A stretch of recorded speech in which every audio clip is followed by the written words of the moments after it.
Low self-esteem is one of the most serious problems in middle school. The impact of low self-esteem will drive the success of most students in their academic and social lives. Scientists agree that our feelings of self-worth are both global, meaning how you feel about yourself in general, and specific, how you feel about yourself in specific roles and parts of your life, such as your self-esteem as a student or a professional. I will talk about how to help others, what causes it, and why people have it. I don't like myself because I'm ugly. I'm nothing. I have no personality. Hopefully those statements don't sound too familiar, but they can relate to a lot of people. Self-esteem is the confidence in one's worth or abilities. It refers to the confidence on how an individual sees their self. Having high self-esteem has many benefits, but people don't want to get to the point where they think they're superior than everyone else. However, if you have low self-esteem, you see the world in a negative way and dislike yourself and your appearance. Mainly, it's our family and friends that are the causing agents for lowering people's self-esteem. If you don't understand why, it's because when you fail to get their support or meet their expectation, it can lead to feelings of hopelessness and depression. Also, something that can cause low self-esteem are the ridiculous gender differences. Studies showed that girls are more influenced by success in relationships, and boys are more influenced by success and performance, which means boys gain self-esteem from competing, where areas girls usually gain self-esteem from their popularity. Even though most teenage girls have low self-esteem, this does not mean females can't have high self-esteem. There are 3 things to remember about self-esteem. 1 is that having high self-esteem helps you. For example, everyone has to believe in themselves to make new friends, and it's needed to have the courage to try new things. Making friends is sometimes hard, because it's not like the person will just come to you and ask, "Can we be friends? Can we please be friends forever?" It's not how it works. And if you have high self-esteem, it's even better, because it means you're a more outgoing person and you aren't shy to talk to other people and socialize. 2 is that having low self-esteem can hurt you. It makes children and teens feel unsure of themselves, and they doubt on doing things as well as others. Our parents are always saying, "You're so pretty" or "handsome," and our friends also say that because they're being nice. Usually people are not rude enough to say, "You're so ugly." Lastly, people can grow their self-esteem, but how?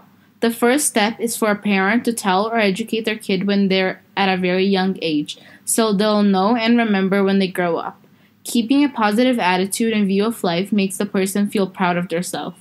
Who doesn't like hearing things like, "I'm so proud of you" from your mom or dad? When you get older, you can still keep that self-esteem by recognizing when you learned how to do something or when you achieved something.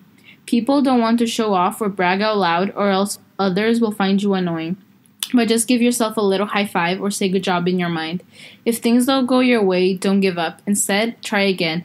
But this time with the positive attitude, or saying something like, "I can do this," and that will make your body and your mind believe it.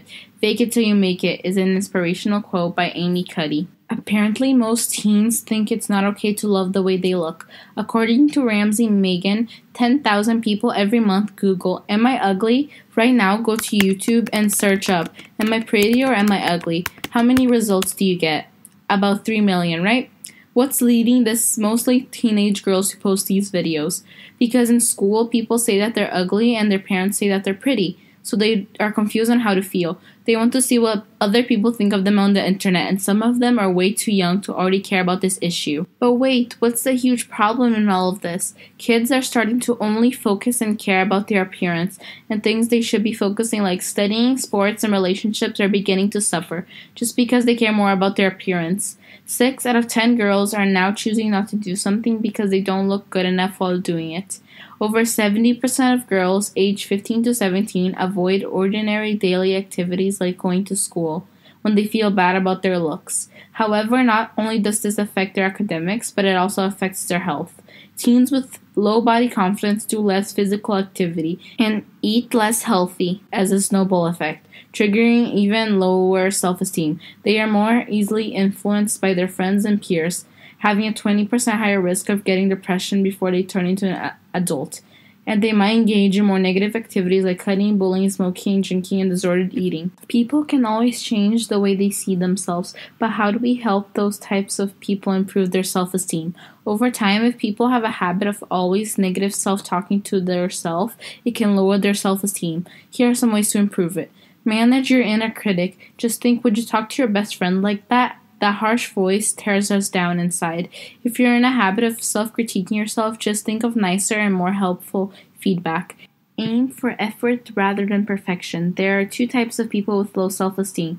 There are the perfectionists and the ones that think they actually can't do it. They miss out because they don't try. Spend time with the people you care about. Do the things you love. Do something that helps you feel good about yourself just the way you are.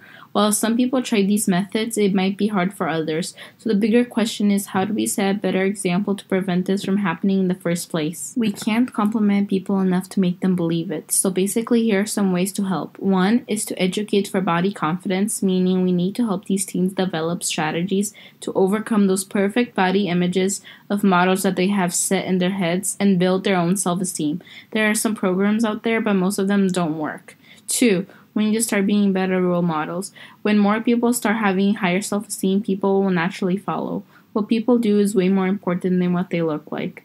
We should compliment people based on their effort and actions, not their appearance. Some coping strategies are writing in a journal, doing meditation, or the best one is to talk to other people about it. Usually girls call themselves ugly and fat. Sometimes it's because they have low self-esteem or they really just want attention or someone to compliment them. It's very annoying, and those solutions might not help them because it doesn't work for everyone.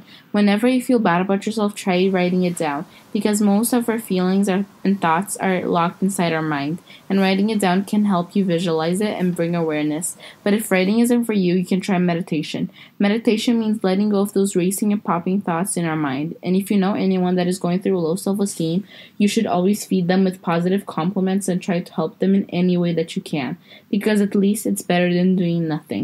Although these solutions are very positive, there are people who unfortunately are in deep pain and things can turn out much worse for them. Some psychologists are now getting concerned about the psychological impact on those who do such a drastic cosmetic surgery. The aforementioned people who suffer from low self-esteem should try the positive approaches first, because this is just if they really absolutely despise the way they look and they would go through this much pain.